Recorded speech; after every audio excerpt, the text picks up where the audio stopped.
Pause that real quick. Let's see how far along we can get in this video without Facebook chopping up my sound in my video. Because sometimes they do that. They'll say, oh, the connection is slow.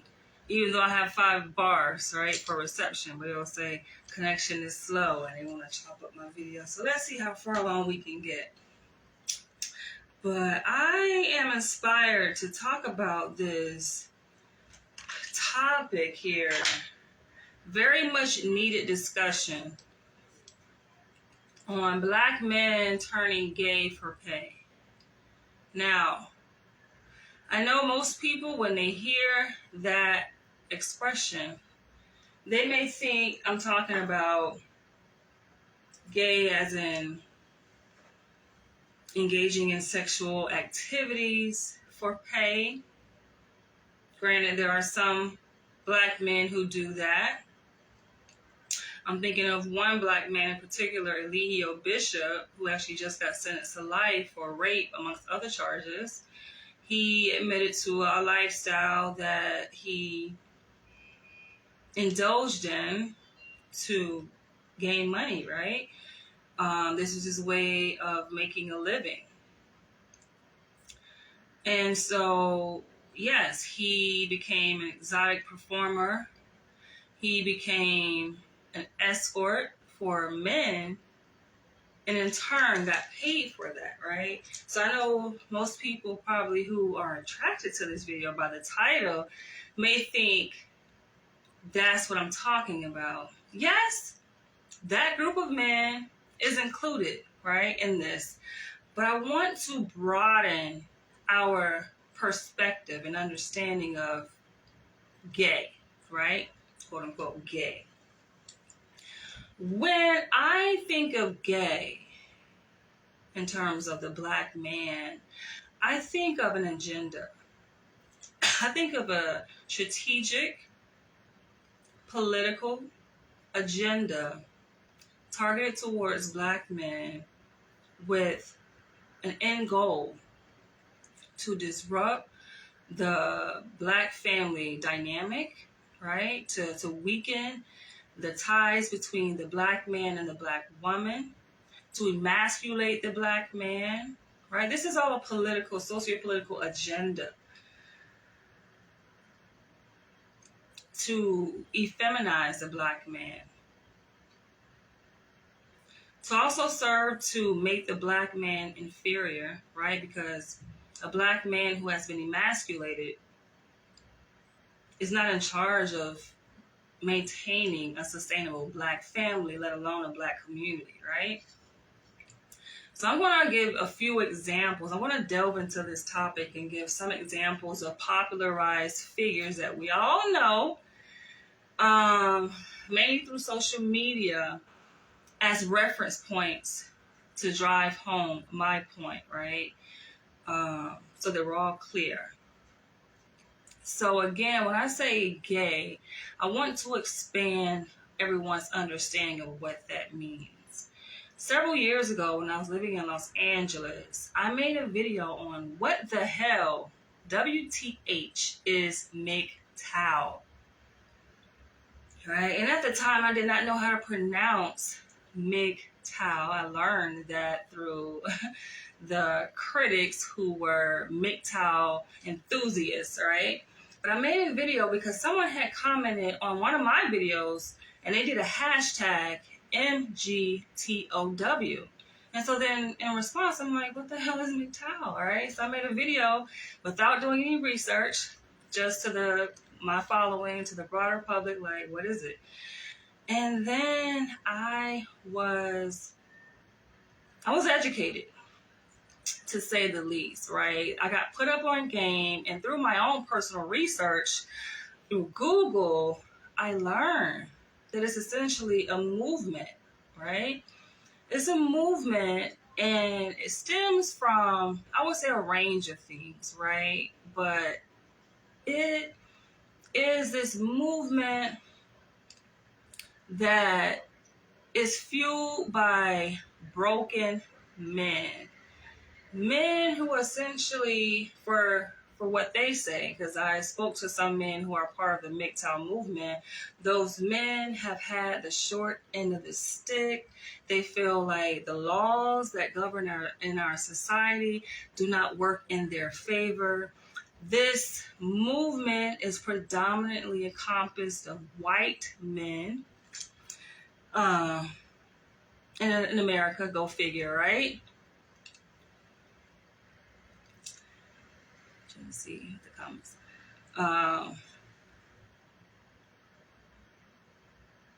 Guaranteed to keep Black families separated. Yes, we're going to get into it because I have a few things I need to say here in this video. But yeah, they said they feel that they got the short end of the stick. They feel like the laws that govern relations between men and women do not work in their favor, right? And the MGTOW gang, as one may say, is encompassed of white men, right? White men who are hurt. And I can see that, I can feel the hurt, like from their comments, because in response to me making that video, WTH, what the hell is MGTOW, yo? They came for you, girl, right? And I can handle criticism, right? I can handle social media attack because I know who I am and I stand firm on who I am, right? And I understand that a lot of times people's comments and their statements are projections, right, of what they're experiencing on the inside. It usually has nothing to do with me, right? I'm the person who triggered such a response, right? I'm just a stimulus. And so I let them kind of throw up. I let them pour out their pain and their trauma in the comment section of that video, WTH, what the hell is MGTOW? And I learned that essentially men who are part of that movement are on a spectrum, right? Like the MGTOW community is just a spectrum. And granted, there are some men that have a healthy perspective in terms of kind of stepping away from these ideals, stepping away from the norms, right, of kind of living within the context, the framework of what American society expects men to be, right, and the role that they should show up in terms of their relationship to women and the family. Men have a healthy perspective, right? And then there are men who are on the other extreme who say that they want a woman-less society. And through technology and medicine, they are able to create artificial wombs, you know, because this is their argument that, okay, we don't need women. So, okay, if there's a society without women, then how can that society sustain itself, right? Biologically speaking, like they're going to die off essentially. And they're like, okay, we can create artificial wombs, right, through medicine and technology. And through that process, we could, you know, be able to maintain our reproductive rights and ability. And I'm like, I'm not buying it, right? These men they come with the energy of just being disgruntled, being hurt, and just acting out of unhealed trauma. So that's that. And having that understanding of MGTOW, right? And seeing that it is a political agenda. Now, funny enough, like these men, some of the men, right, a good consensus of the men came to their own defense to say, oh, it's not a, political movement. We're not out to change any laws, blah, blah, blah. It's not that. It's an ideology, right? It's a philosophy. It's a belief system. And so we have a right to our own beliefs and blah, blah, blah. And I'm just like, who y'all think y'all talking to? Right, I'm a political activist, and I look at things through a political lens at all times, y'all. I'm constantly scanning things for how it is rooted and different political agendas. So it's not too many things that you can slip by my eyes, right? My eyes are open. And so I've studied them and I've learned that, okay, these are a group of men. Yes, they had enough, right? Women, we can have our own movement, our own agenda, right? There's feminism and so forth and so forth. But when you get to the root of all of this, right, you see, like, oftentimes it comes from bad experiences, hurt, like unhealed trauma, essentially, right? And that's what I kind of wanted to focus on. And so with that, I noticed like these men have negative beliefs against women, right? Like unhealthy perspective against women. And it's a narrative that they perpetuate. And I've seen a common thread of this narrative in men, a few men I'm going to talk about here in this video. Rewind back in time, right, to the life coach. We all know this life coach that had a sizable following on social media. Interesting enough, he started out, right, it's good to kind of go back in time to see like how a person really got started, right? What are their roots? And this person actually got started from making videos to hold men accountable. And I hate to really say his name because I don't want to make people more popular when they spew toxicity, right? And they spew out destructive messages that are unhealthy, are not beneficial to the upliftment of my people, right? But Kevin Samuels, essentially, right? Is what I'm talking about. And in his early days, like his videos would be deemed as healthy, right? And as something that could be transformative and helping to improve the well-being of Black men and allowing them to kind of take an honest, objective look at themselves and self-reflect, right? To improve not only their perspective, but their relationship to women, holding them accountable. But he admitted, and sometimes people like you, we get so caught up on and hung up on the videos that go viral, right? And we just get caught up in trends. Thank God I've never been that type of person. Like, I stay to myself.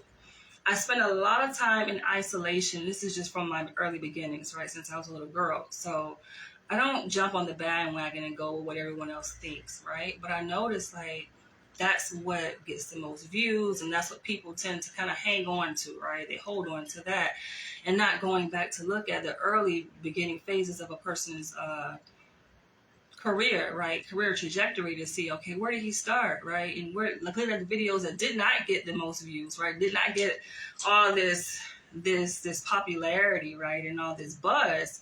And he even admitted, he said that in the early phases, right, of his social media career, those videos did not get that many views, right? The videos that he made targeted towards men and holding men accountable for their woes, they didn't get that many views. It wasn't until he took a twist, right, and started to make videos targeted towards bashing women. And you got women I know that may see this and that swear up and down that Kevin Gates is a god and blah, blah, blah. And they actually believe that what he was doing was for the betterment of Black women and the Black community. And I'm just like, those women cannot love themselves, cannot be self-respecting women. And when I speak relating to his content, I'm talking about overall, right? Like, even the devil has a way of, hiding a little bit of truth, mixing a little bit of so-called truth with falsehood. But if you get like the gist of what his content was about, it was not to unite Black men and women. It was not to encourage and empower Black women. It was to point out their own insecurities, women's insecurities, right? And further damage a woman's psyche, self-esteem, right? He played upon women's weaknesses. And so from that, I want people to see this common thread that I'm about to draw between these men that I'm using as examples to drive in my point.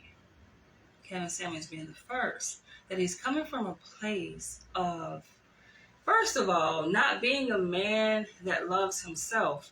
If you don't love yourself as a man, let alone your own race, how can you be for the upliftment of the Black community?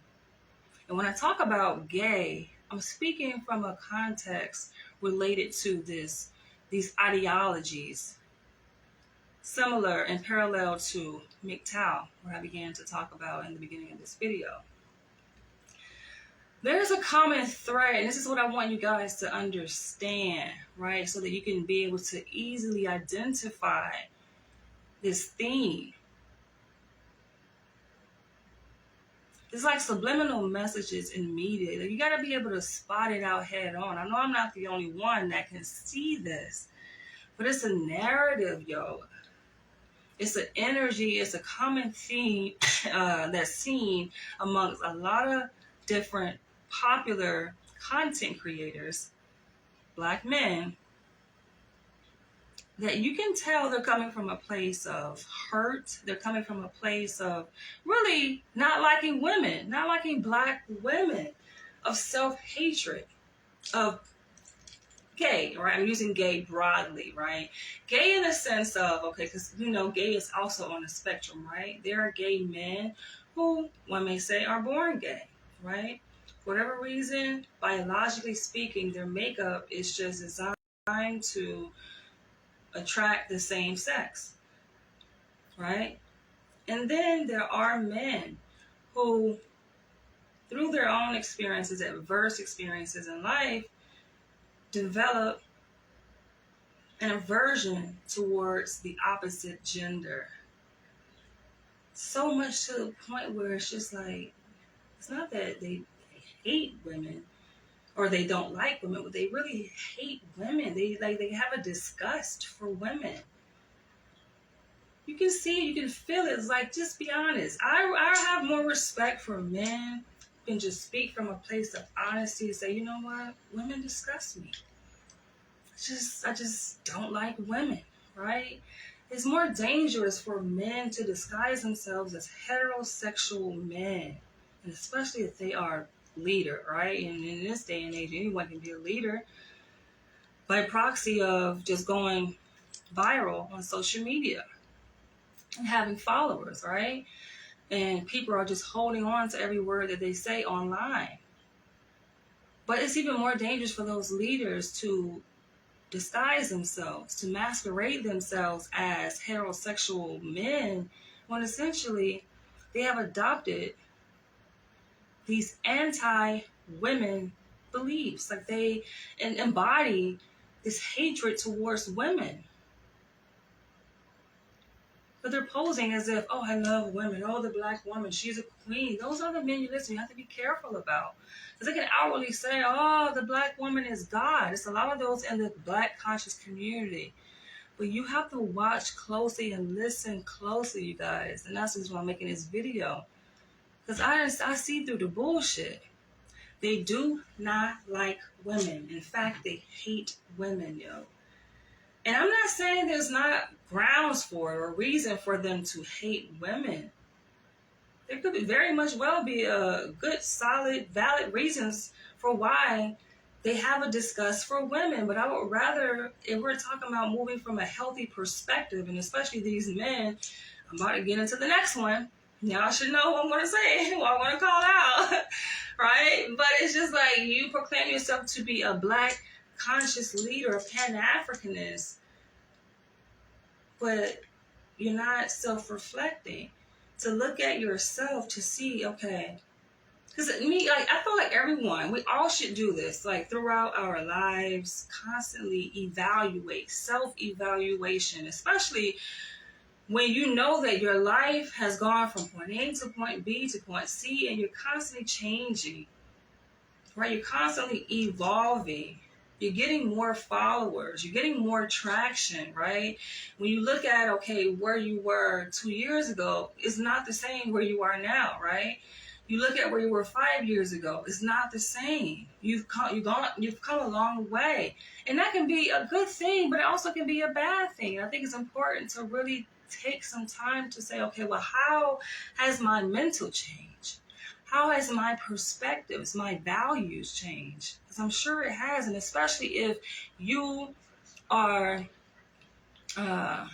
which I know a lot of conscious leaders may think like, oh, I'm still rooted in my Africanity. I'm still rooted in my mission, my purpose, my beliefs, excuse me, my truthfulness, right?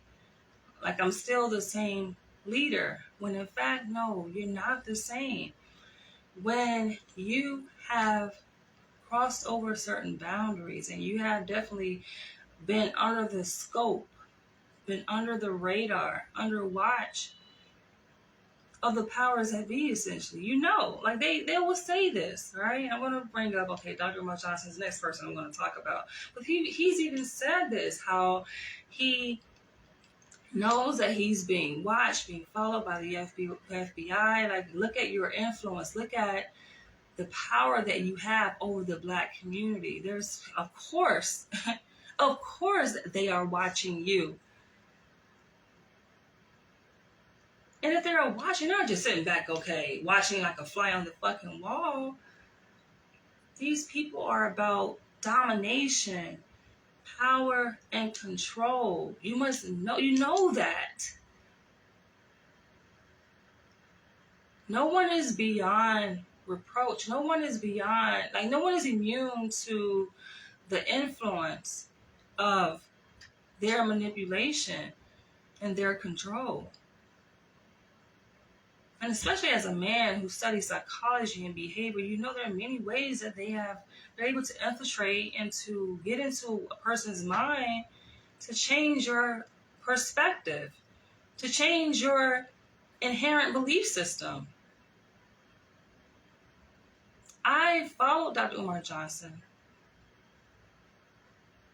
I first became exposed to him in 2014. I moved to New York City from Atlanta.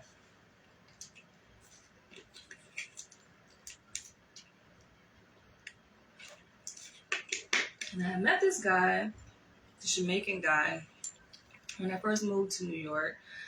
We were dating, and one of our first dates was he invited me to his place, and we were watching the Hidden Color series, right? And Dr. Umar Johnson is a part of that series, and you know, his words just resonated with me, right? And from watching that, and so from there, I kind of took to, you know, watching Dr. Umar Johnson. So over time, I've been able to observe, right, and to analyze and see he is not the same person that he was when he first started, right? One may say, okay, that can be a good thing, right? We should all change. But what does that change actually look like? And I know I'm not the only person who has noticed this change. It is not for the better, right? And we know this with celebrities, right? We look at, okay, how, you know, most celebrities start out. They're like for the people. They are grounded in their artistry, right? Like they're sticking close to their mission, what they set out to do. And then over time, as they begin to brush shoulders with the powers that be, those who control the entertainment industry, they become more whitewashed, right? They become brainwashed. They become more in alignment with the agenda of the power structure. Now this thing happens, it's almost like a seamless process, right, of assimilation, of acculturation, right, where they're not even cognizant of it. They're not even fully aware that it's happening. They know that, okay, something is a little different, right? They may feel like, okay, they're becoming more successful. They are getting closer to their dream, right? Because they're becoming more famous. They feel like they have more power, perceived power, right? Because it's all relative. They feel like, okay, I'm on the right track. But how did you get that power? We have to always be mindful, like, who is in control? A lot of people, and I think this is just through their own narcissism, through their own egotistical insecurities, somehow think that when they become a thing on social media, they become famous, they become popular, they get a lot of views, right? They go viral. They think that it's something that they have done. And yes, could be partly, right? Because of course they create the content. But what is about your content that has gone viral? And so you have to be a scientist, not just a content creator. For me, I'm an artist, but I'm definitely a scientist. Like that's what I do. I study behavior. You have to analyze situations to see, okay, well, if I do this, then what will happen, right? Or if I say this, what will happen? If I create this kind of content, how many views is it going to get? Many of us know this, though. So it's no secret. We've played with the algorithm. We know this. But then we somehow forget. And I think that's where the attribution bias comes into play, which simply says that when we succeed, human beings, we take ownership for that. Right? We say, oh, I went viral because it's something that I did to become like this big social media socialite person, right? But then when someone else becomes successful, it's by happenstance. It's by something external outside of them, right? And then the opposite is true for when we make a mistake. We make a mistake, oh, we attribute it to external forces. But when someone else makes a mistake, oh, it's attributed to something inherent within that person. Intrinsic factors, right? That's the attribution bias in the context of psychology. But I find it to be interesting because that obviously is at play when it comes to people becoming more successful. And success is really subjective, yo. It's just like we're living in a matrix, essentially. Right? There is a screen that is between you and I. You're watching me through the screen, right? And the world of social media is a whole separate entity in and of itself, outside of the real world, obviously, right? But even in this context of this simulated world experience, right, it matters to a lot of people who they're connected to in this simulated experience we call Facebook or Instagram or YouTube, right? It matters. Sometimes even more so than who they're connected to in real life, right? It's artificial. It's an artificial world. And I picked up on this in Facebook early stages. I even began writing a book called The Power of Facebook, where I was kind of analyzing every little intricacy of Facebook, the like button, right? Being able to create a group or fan page, the comment section, being able to add all these friends. And I began to see like, yo, there's so much power in the like button. At the time, they didn't have all these reactions, right?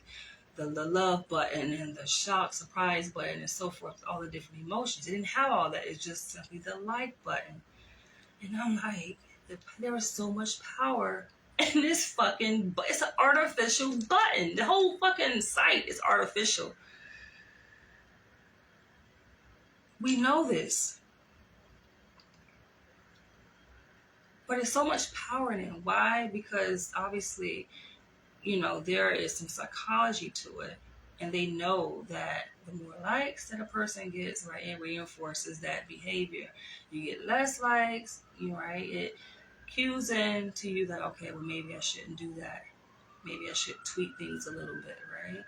So And this process happens, it can happen obviously consciously where people, are aware like, okay, well, I better not say that, right? They're gonna take my video down if I say that, or I bet not, talk about this because I'm not really gonna get that many views. But if I talk about this, or I put this in the title, boom, my videos are gonna shoot up, right? Just like at the beginning of this video, it was almost 20 people watching live, right? And now it's just one person watching because people respond to titles. And a lot of y'all thought I was gonna be talking about sex, right? Coming from your lower chakra. I'm up here though. I'm operating from up here, not down here. But a lot of y'all are operating on that lower chakra level, and that's cool. I'm not here to judge. I get it.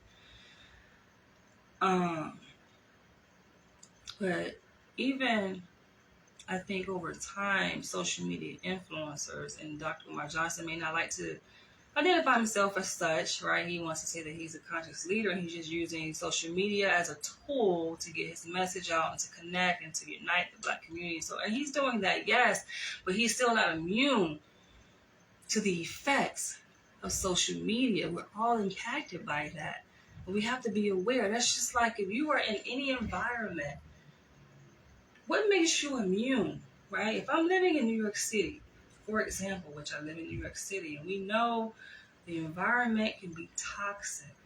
It's overpopulated, it's congested, food, rats, and the contamination, like the list goes on, right?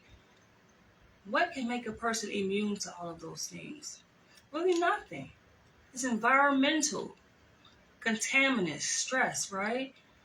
Now we can do things to try to buffer against that, but I'm not immune. Same goes for social media. It's toxic, yo. It's just the nature of the beast, right? Yes, it's a tool. People can use it to promote their business. I've created a whole freaking business off of Facebook, right? My literary organization, Ubawa. I was able to host events, right? So yes, it has its good, it has its bad, but I just want to bring to people's awareness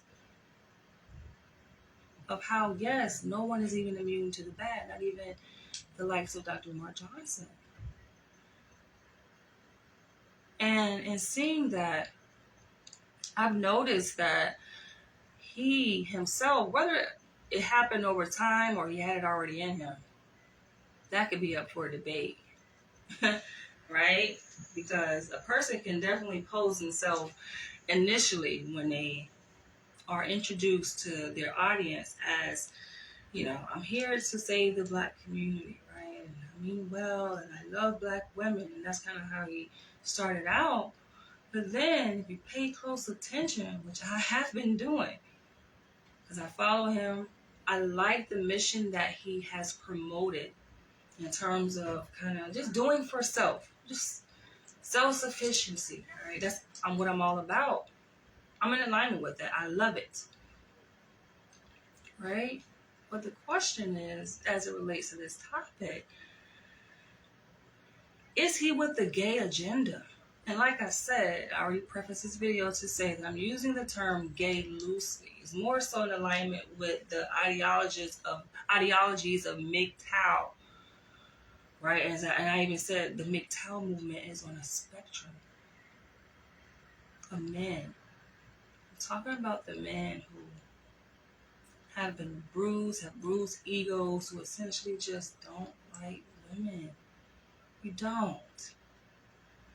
And let's be clear, a man can objectify a woman, talk about her assets, right? Which he does. Doesn't mean that he values women, right, at their core.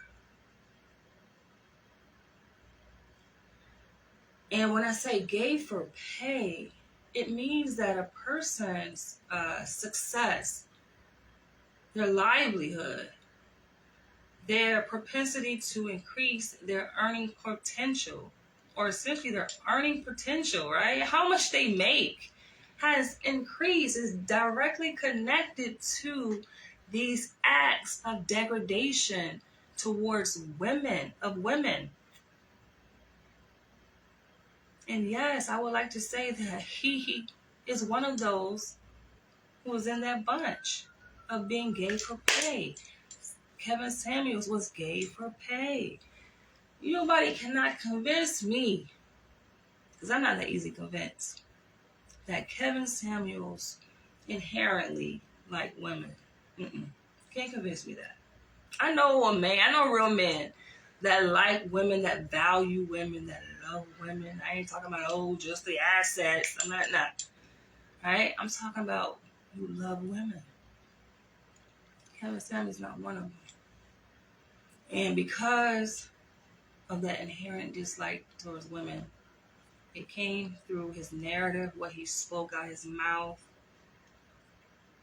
And he was a shining star on social media. He had a huge, massive following, gay for pay. He's with the agenda, right? When I say gay for pay, right, it's similar to the notion of racism. Sometimes people, they misconstrue what racism is, right? They think of it in terms of, a white person hating a black person, saying on you, N-word, right? No.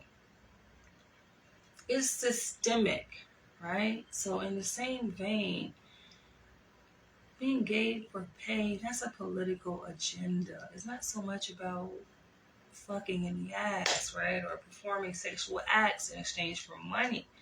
It goes deeper than that. That's what I'm talking about.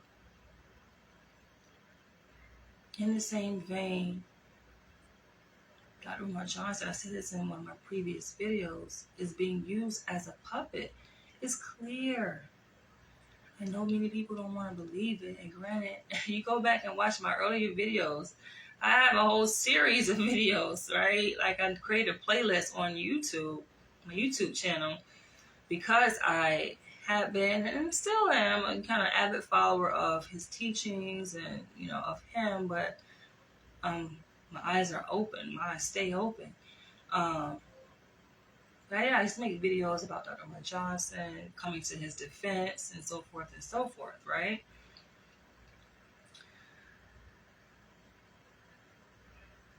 But even then, like, I definitely was, like, in tune, because I haven't made videos speaking to how, he's no different. He's no different than a lot of black men, unfortunately, who don't take care of their kids, or essentially deadbeat dads. I'm not here to bash anyone, but we have to call things as they are.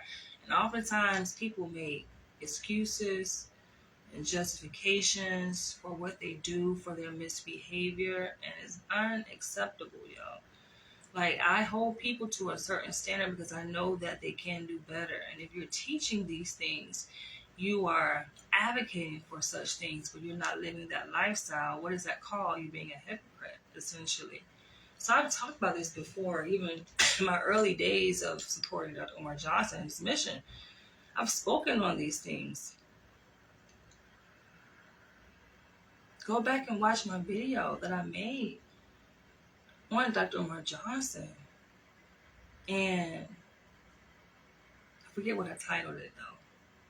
I'll have to go and search for the actual video. But I talked about, his two baby moms, how he is not involved in his children's life, like just absentee father and so forth and so forth. It's not a good look. And so for a man who, on one hand, he touts himself as being, this conscious leader, like, how can you say that you lead? Who is following that, first of all? Like, if you're leading something, who are you leading? Right? And then you look at, okay, what are you promoting? Because you promote based on not only what you say, but what you do, your lifestyle. People are following you. You're the leader, right? And they think that this is acceptable behavior. It is not. Listen to the messages that he speaks relating to black men, black women, and the lifestyle that he leads. He's still unpartnered, unmarried. But yet he talks about, this ideal of having 2 wives, which I've already said this is never going to happen. with the level of toxicity that he has, what woman is going to marry that? Only woman that would sign up for that is a woman that he does not want. And that's the irony to it. I know what kind of woman he likes. Like, I've studied him through and through. All right, so I know his ass in and out. Oh, yeah, that's what I did. Now that I remember, I was going to say that I did a whole psychoanalysis on him. I did a video relating to his unfitness as a father and essentially a husband. In the video that I entitled Psychoanalysis of Dr. Umar Johnson, I think that's what I titled it. Go back and watch that video. Psychoanalysis of Dr. Umar Johnson. I psychoanalyze his ass, and I'm constantly doing that. But, he's not equipped. And like I said, I know his personality. I know exactly the kind of woman that he likes and the kind of woman that will be a good match for him. But he would not like that woman. He doesn't like that woman.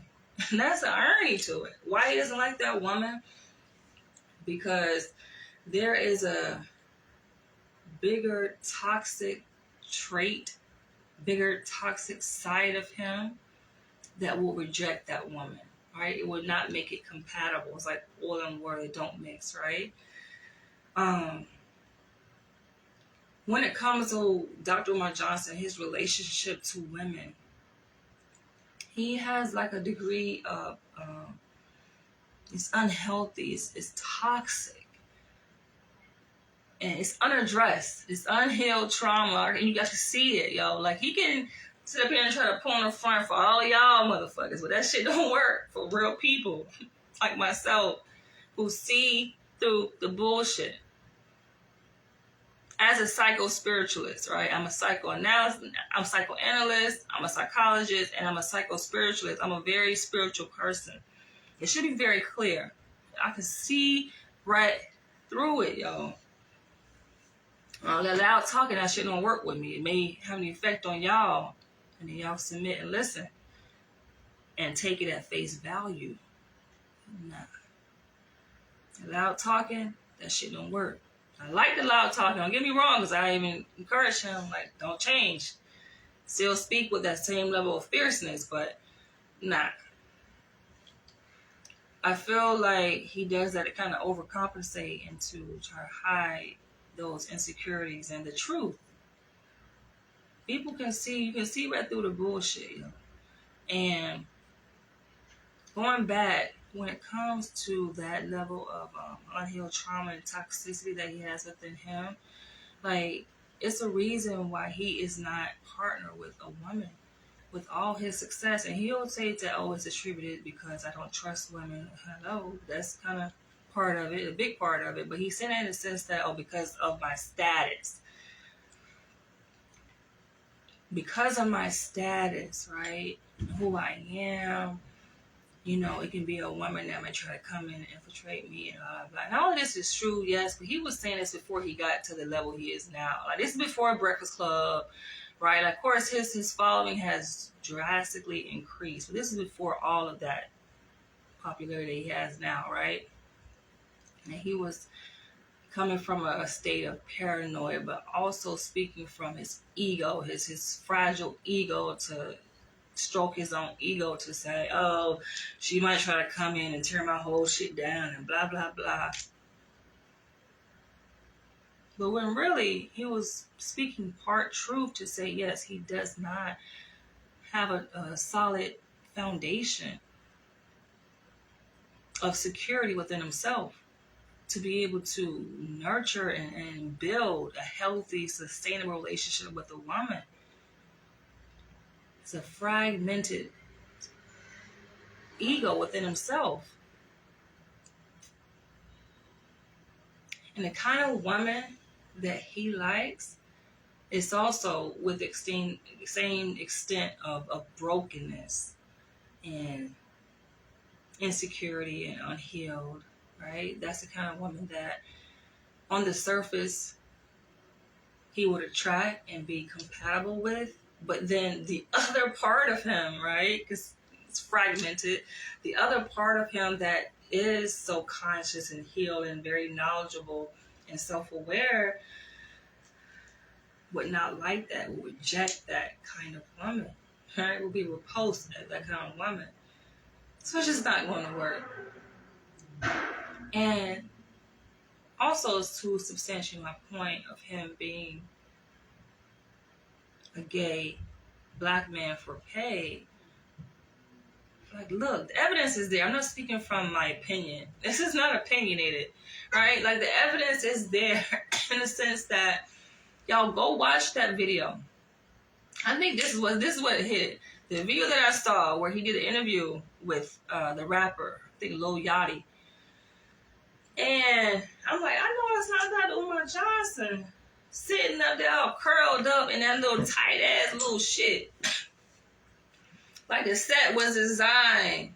And I get it because listen, I know Hollywood. I know entertainment. I lived in LA for 4 years. I've been amongst it. I know it. I choose not to swallow that pill. It's a choice. So when people be like, oh, they're going to get you, right? You go to be a part of the entertainment industry. You go to those events. You get sucked up into it. They going to get you. No, it's a choice. When you do a bid with the enemy, anytime you do a spiritual bid, it's not that, oh, the devil kind of snatch you up or he got you. No, he's watching. And it's always targeting, but it's consensual. Please be aware and understand this. Everything is consensual. Every bid, every spiritual contract is consensual. You give them permission, essentially. And when you give them permission, it's devil's playground, baby. You stepping into devil's territory. And you have given them permission to do what they want with you. You don't know what you're getting into. It's just like, you know how you go to certain sets, right? And they say when you go to certain sets and certain hoods, you got to get permission. You better check in with the boss man. You don't know what you're stepping into. And if you step into it, okay, accept what comes along with it. Accept what comes along with it. And so he already crossed that line. You already, what they call it, you drunk the Kool-Aid, you already there, and it's too late. It's too bad, right? So how do you undo that? Is there such thing as undoing a bid? Undoing the devil's contract? Ask the motherfuckers who already did it. Ask the people who are knee deep into those spiritual bids in Hollywood. Y'all think this shit is a game. Y'all think this shit is a game. But ask those people how hard it is. And sometimes like gangs, right? Like a metaphor. But it really is. It's one way in, one way out. You bid in with your life. You bid in with your life. You bid out with your life. Or a life of someone that you love. This is no joke. And so when I seen this interview with Dr. Umar, I already know they chopped my shit up. Because Facebook is notorious for, based on what I talk about in my videos, this is the reason my videos used to go viral, but then the motherfuckers caught on. And they're like, this girl be talking too much shit.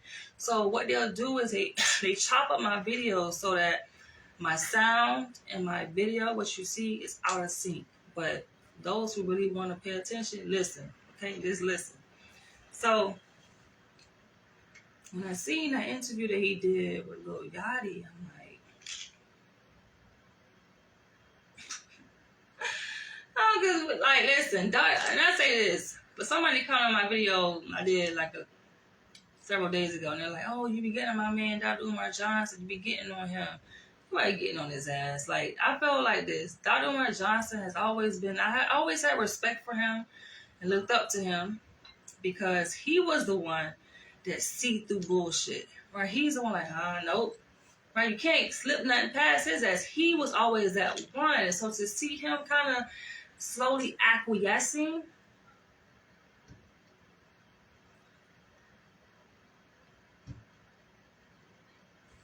I'm like, okay. But yeah, he's sitting up there in the video. I'm just like, wait a minute. And then he got like the set is designed where like above him it's kind of like a bunk bed situation, but not really. But it kind of make you think that, right, subconsciously, right? And we know the way they design sets is purposefully. It's purpose driven. It's not just for nothing. Nothing is for nothing, especially anything that has a major influence on people. Y'all have to understand this. Anything that people have put money into, have invested money into, anything that is said to be seen, known to be seen by millions of people, that's heavily marketed, we know it is strategically designed, yo. Just that ain't just this way just because, right? So I'm just like, okay, this is clearly an agenda. And Dr. Umar Johnson, I get it. He got a school that he want to promote, right? He's on his mission, but he's always said that he's not going to compromise. When he started out from the beginning, what did he say? I'm not taking no white people's money because this is going to be black funded, black owned. I'm not hiring no white people, right? I don't promote interracial relations, right? And it's for a purpose. It's not that, oh, he's just being extreme. Everything is explanation behind it is for a reason, right? So for him to say that and then renege and still do dealings with the very structure that he is opposed, right? He said that he's calculated to not accept money from them. He knows they are going to influence, right? He had a reason for it. The reason to not accept money from the white motherfuckers is because they have their agenda and he is not in alignment. What his mission is not in alignment with the white people agenda. We know. So he is trained in politics. He don't only have a degree. He does not only have a degree in, sorry y'all, sometimes my words kind of run together. I am from the South, right? So sometimes my accent comes out. But he is not only trained in psychology, right? He went to a school where he was trained in politics, right? In his early beginnings. And so knowing politics and the war of the enemy, the strategy of the enemy, politics of war, you know that they move in all different kind of ways, right? It's all about the end goal. The end goal is to get your ass. They'll find any kind of way to get you, right? To get to you. Even if it means using a black face. It don't have to be a white face. And he don't even see that. If I would have went, like I'm thinking, okay, if you went to that set and seen that this is a setup, you ain't gonna be sitting that close to no goddamn man all curled up above his ass, balls all motherfucking there in his goddamn face like that, adjacent to where he's sitting. It's like, who? What the hell? To me, I stopped through that bullshit. I was like, oh hell nah. This is not it right here, right? But I get it. He felt like, okay, I can use the promotion, you know. And I think he's just on this wave where he likes the attention. It's publicity. And they say any publicity, you know, is good publicity, but not necessarily. But he likes, I think, the wave that he's on because he talks about, oh, you know, the fame, blowing up on Breakfast Club, getting all this notoriety. So he likes it. I understand. I get it. But I'm just like, nah, bro. And it just keyed me in to think that, okay, yeah, he swallowed a pill and he's another one that is gay for pay. He's accepted it. And yeah, with that, you will see more fame with him. Because he's promoting these same narratives in alignment with their mission, the MGTOW. All that shit is gay-led, man. When I say gay, like, I'm not saying, oh, homosexuality. I'm talking about motherfuckers that really just hate women. Hate women. You dislike women and you're promoting these negative narratives to divide men and women. It's divisive. You have been popularized as this figure to unite black people against the white power structure. But do you see how now you're being used as a puppet to divide the very thing that you're supposed to be uniting? Black women, black men.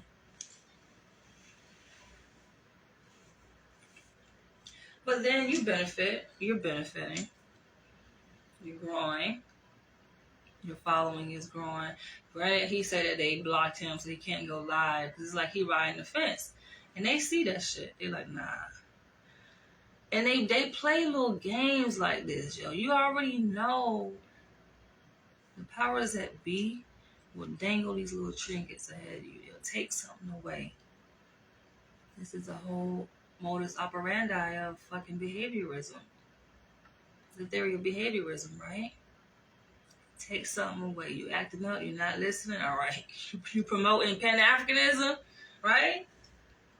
You promoting going against interracial relations, all right. Shut your ass down. And then he'll come back. Like, it's funny as not because I noticed that. He'll come back and then he will promote views that are more anti-women. Okay, you get some cool points. Okay, we'll give you your Facebook back, right? This is how they manipulate the behavior. And they're very good at doing this until they get you right where they want you. Because you already stepped into the territory. You already crossed over. So they have full spiritual range and authority. But you gave them that authority, though. Like, we give them that spiritual range and authority to manipulate.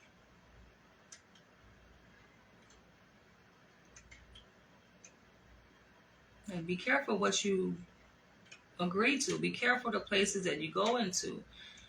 Because you may say, well, no, I don't agree to this. But if you're stepping into an environment, the spiritual protection you thought you had, you no longer have. And he has been indoctrinated into Ifa, right, which is West African spiritual religious belief system, indigenous to Nigeria, I believe, right? And he's supposed to be protected by all these spiritual deities and all this and that. Like, you might need to go back and revisit that and get re-indoctrinated and get some more cleansing. Like, you might have to go back because it's clear he's slipping. That's all I'm saying. And then the last person, which is something I noticed, a video that I saw. I saw one video and I saw another one and another one. I'm like, oh, hell no. This what they doing? So this is like a theme, yo. This is a whole theme out here. This is an agenda. And if y'all not careful, I know many of y'all see it. But I'm watching this video that came up on my feed from this content creator called DeLorean. Now, I'm looking at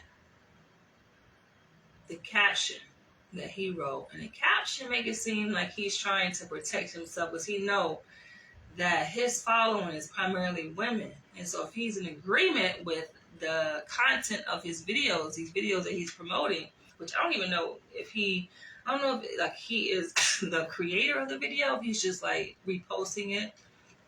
But people know, they know how to save face and say, okay, well, let me write something in a caption and make it seem like I'm not really in agreement with this, right? He's like, oh, I can't believe all those men rejected these women. But essentially in these videos that he's sharing that I saw recently, it's a lineup of men, black men, or ethnic minorities, one would say, right? And then there's black women. Funny enough, I ain't seen no white women on this show. is black women. And the whole, you tell, it's no, I don't have to watch a whole fucking, what's the name, season of any show, which I don't really get caught up into shit like that. But, for some people, they find themselves really getting immersed. It's like, if you don't see it from the beginning, like I watched maybe a few, and it was short clips. It wasn't even an episode, it was just like clips of this show. To me, it's a relatively new show, something new, but it seemed like an internet-based show where it's black women going on to find a mate, a partner. And they have a lineup of black men, predominantly black men, ethnic minorities or whatever one would say. And the idea is that she shares things about herself, and as she's sharing things about herself and they're sharing things about themselves, each of the guys have a balloon. If they figure that, okay, any time, at any point, they hear something or see something that they feel is not going to be a good match for them and the woman, they pop the balloon, right? And I know a lot of people, say, okay, entertainment, right? And people say, oh, they do things for entertainment. It's just entertainment. It's just for fun. Why are you taking it so seriously? But we have to understand that the devil is in the details, and they use these shows, these things as tools to manipulate the minds, infiltrate the minds of feeble-minded black people who think, okay, just for entertainment, just like sweets or food, oh, it tastes so good. But yeah, that's the toxins up in there too that you're tasting so good. But then again, people don't care about their health, their physical health, so they actually don't care about their psychological well-being. They're just existing, right? So I'm watching these clips, and I'm just like, oh no, I think I've seen like maybe 2 or 3 clips, and I'm just like, this is some bullshit. You can tell the whole objective of this is to demean and to lower the value, perceived value that is, right? Because every show, every piece of entertainment has an objective. What is the objective of it? They're not going to just create this, just for entertainment. No, what's underneath the entertainment? What's the underlying motive? Clearly, to infiltrate the minds of black men and women, to devalue black men, to devalue black women. That's the objective. Women come out, you just walk out, boom, they popping in balloons, right? And then, of course, as she goes to each man, the men have opportunity to say, okay, this is why I popped my balloon. Now, it's clear that some of them pop their balloon because, number one, they're insecure. So they feel like, okay, let me reject her before she say, I'm not interested in him, right? Because she get also choose, too, which one that she is compatible with. But to hear, I was focused on, like, the guys' explanation for why they popped their balloon, right? Why they gave her a no. And you have some where all of the guys say no. This is a very beautiful woman. And listen to the reasons. Listen to the kicker, y'all. Listen to the reasons why they would say no or pass on a woman. We talking about beautiful. I know beauty is subjective, but come on, It's just like, your ass is gay. These men are gay. And I'm looking at these men like, okay, I know this is a show, right? But a lot of these men, they just speaking for what they want to and what they don't like. And it's clear they do not like women. I'm like, you cannot like a woman. How do you help? All of them say no. And hearing the reasons why, I don't like her heels. Seriously. I don't like her shoes that she wear. Like, what real man say he turned down a woman because he don't like her heels? like something that minute. Oh, I don't like her laugh. A woman is happy and she's laughing. I don't like her laugh, right? I'm like, yeah. And granted, and one may say, okay, this is just entertainment, but we know art imitates life. And there are a lot of men who come from that perspective. Well, they want to reject a woman, number one, because it strokes their ego because they have insecurities, right? So oftentimes for a lot of men, that whole dating process is really not about finding a partner and building a black family. It's really about finding different women that they can belittle, they can demean, devalue, to feed their own insecurities, to stroke their own broken, fragile egos. That's what it ended up boiling down to. And it goes to show you how hurt these men are, how unhealed they are, how unhealthy. And it's sad. All right, and this is the landscape of the dating scene, the dating pool, the dating community, the black community, essentially. Like, this is what is out there, but it's very observable looking at these problems here that we face. And I'm like, yo, the black community is really broken. I'm just looking at that. Yeah, people look at it for entertainment and it's fun and this and that and the other, but I'm just like, this is really sad, the state that the black community is in. And we wonder, like, why we are at the bottom. Why are we struggling as black people? Why are there so many broken families? We don't even understand, many of us don't even understand the value of family, let alone the value of the black woman to make a family. And what is the importance of building family as a black man, as a black woman? What does that mean to have a healthy family? What are the implications of that? Many people don't know, but number one, they grew up without that, right? They grew up in a broken home. If you grew up in a broken home, how would you know the value of having a black mother and a black father present in a child's life and working together to ensure that child's livelihood and survival, and to make sure that child is properly fed physically and spiritually and psychologically, the right information, the right tools, they can grow up and then repeat the cycle. Many people were not taught that, so they don't know.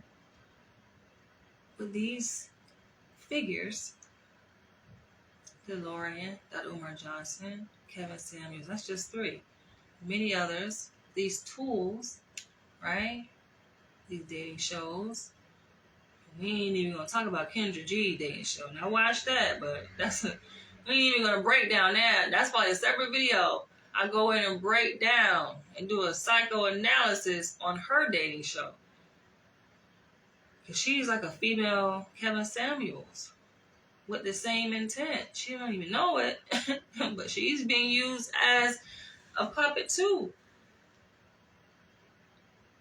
to further tear down, play upon women's insecurities. A woman can say what her standards are, and even if she's, let's say, raising the bar, because when you look out in the dating pool, maybe it's a handful of men that meet that, but it's okay if a woman sets standards and is raising the bar. The bar needs to be raised, if you ask me, in the black community. That's okay. Women say, oh, it's not being realistic. No, we need to raise the bar in many different spheres, not just in dating. Raise the bar for what we expect from our children, what we expect from each other. But listen, I'm going to do a whole separate video breaking down her dating show. But I say all this to say that these different things, tools, people are used to further promote a larger agenda. And they are getting paid to propagandize these agendas. And as consumers of this content, of these shows, this entertainment, you can choose to turn a blind eye to it. And I'm just being entertained. It makes me laugh. It feeds my soul. And if it is feeding your soul, you gotta ask yourself, especially when you know that it's toxic as hell, you gotta ask yourself, what does my soul look like? Like, what kind of soul do I have? And this type of garbage that is considered to be entertainment is feeding my soul. There goes what I was saying at the beginning of the video about reassessing oneself. You have to reassess where you are at. Because the person that you started out is not the person that you are. The person that once was opposed to certain things, once stood on business, you got your guard down. Maybe you also have bargained and done a plea deal and done a bid with the other side that you was opposed to, that you're against. We always have to self-assess to see, okay, where are we? And how did we get there? How did Dr. Umar Johnson get to that point? Where now he's saying revolution over romance. I thought black romance is part of the revolution. But then it makes you then question for him to keep outwardly saying this, what revolution are you part of? See, we don't want to talk about that though. Break down and analyze these so-called leaders, the people that you're following. Actually, what revolution is he promoting? Because he can say, oh, I'm about black revolution all day. But what is revolution? Isn't the black family, is that not part of the revolution? And wouldn't that mean that we are starting with the black man and the black woman to build family? Because without that, how can we build community? It ain't gonna be no freaking school. There's no such thing. Yes, he can make money off the lectures, right? Because people they like entertainment. They'll show up to anything that is exciting, is entertaining, that feeds their soul. Like I said, you have to ask yourself, if something is feeding your soul, especially if something is toxic, you ask yourself, what kind of soul do you have?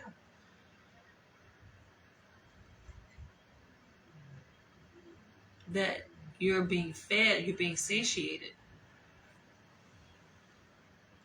But yeah, that to me concerned me. Politics over punani, therefore objectifying a woman's reproductive organ, her sexual organ. You are objectifying her, reducing her down to a sexual organ. How is that any different than saying money over bitches? And then you ask yourself, okay, what politics are you a part of that now you're separating? If you're actually want to play on words and say, well, no, I'm really talking about women, right? So politics over women. What politics are you aligned with to make that differentiation, a separation? But I get it. It sounds good to play on words. And so people laugh at it. You have women that are laughing at that.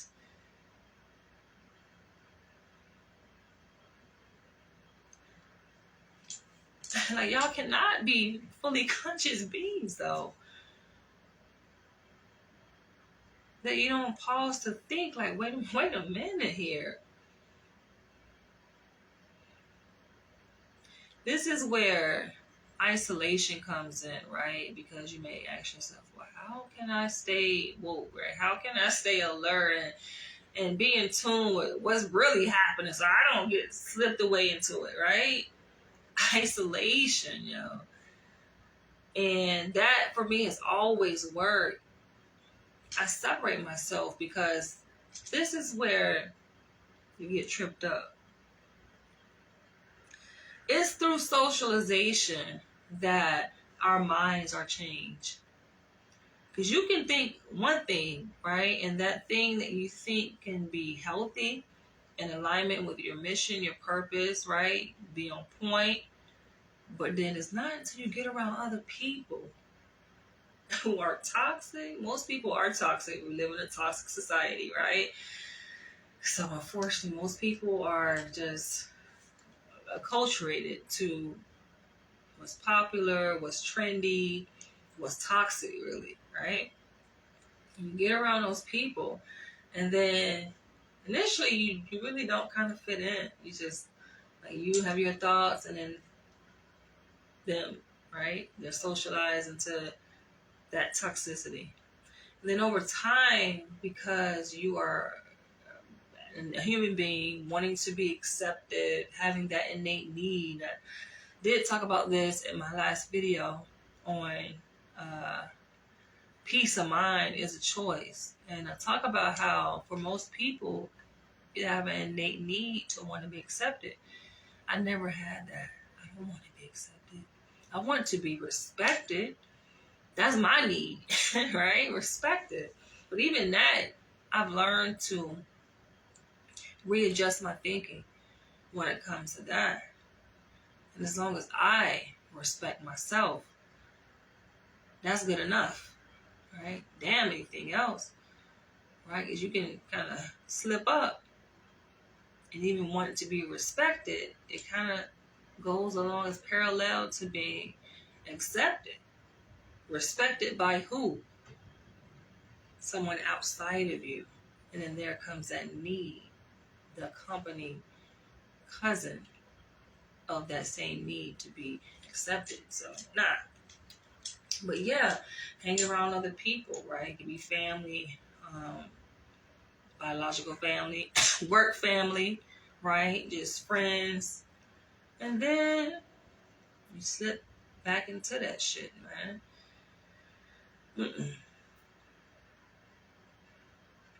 Because in the process of socialization is this thing at play called groupthink. So we typically acculturate or kind of acquiesce to the dominant thought, right? So if we're the only person that thinks that it's wrong for men to expect women to pay on the first date, right? That's it. Your belief system as an individual person. You are opposed to men expecting women to pay on the first date, but then you're around your friends, the collective, who have been socialized and have adopted the belief that, we live in a new day and age. Women make money just like men. Modern day society, women should pay for the first date. Pay their part, right? And we're talking about date in terms of like a man courting a woman, right? Romantically. And this is like the dominant consensus of the group, and you have your individual belief that obviously is in opposition to what the group thinks. Over time, if you hang with these people, something gonna have to give, right? Otherwise, cognitive dissonance will be at play. In your thought process, you're gonna feel a bit uneasy. So to reduce that discomfort that you feel because your individual beliefs are not in alignment with the group, right? And this is just a microcosmic example of what usually happens on a grand scheme of things, right? In the context of our society and being a person living in society who You standing firm on your own business, right? And so for most people, yeah, you end up giving in. Say, all right, I guess women should pay, right? You change your belief system. Your belief system change. Your belief about that particular thing, right? Changes so that now you fit in. You don't feel as much discomfort because you fit in with the group, right? Because you're going to be judged for having this different belief. It's kind of isolating belief, right? That's different than the group. So that's how that works.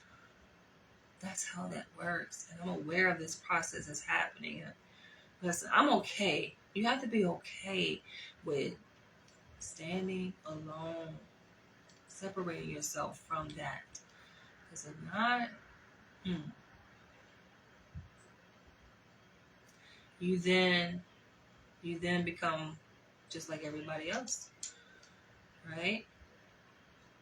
So I know that Dr. Umar Johnson, being that he's such a prominent figure and a lot of people follow him, he has such influence. I think it's easier said than done, right? So I don't want to make it seem like, it's just so easy to kind of just stand firm on your business and not kind of acquiesce and give in and swallow these pills, right? These agendas. It's not that easy, right? And for some people, their lives are threatened. For most people, really, their lives are at stake. Their livelihood is at stake, right? Their sense of survival is being threatened. So they're forced to give in. But all I'm saying is be careful, because a lot of these leaders double speak. They'll say, oh, I'm a ride or die. Like, they'll tell you, you stand for something, fall for anything, right? Well, I die by my beliefs. They're not. Right? Subconsciously and even consciously, they may choose, all right, you know what? I guess I can give in, right? And just because you followed a person and, initially, and they were speaking truth, don't mean they always going to be speaking that. People change. You have to understand that people, these leaders, I'm about to wrap this video up, but they become popular and famous and well known for a reason. It's not by mistake or happenstance that videos go viral, that influencers become who they are, right? You have to look at, is this content creator, are they putting out content that kind of fits within the paradigm of the greater agenda of these motherfuckers? Usually it does. But on that note, feel free to leave your comments below. I want to hear what you guys think. And I come from a good space. Trust that. I speak in love. I come in peace. So I'll catch you guys in the next one.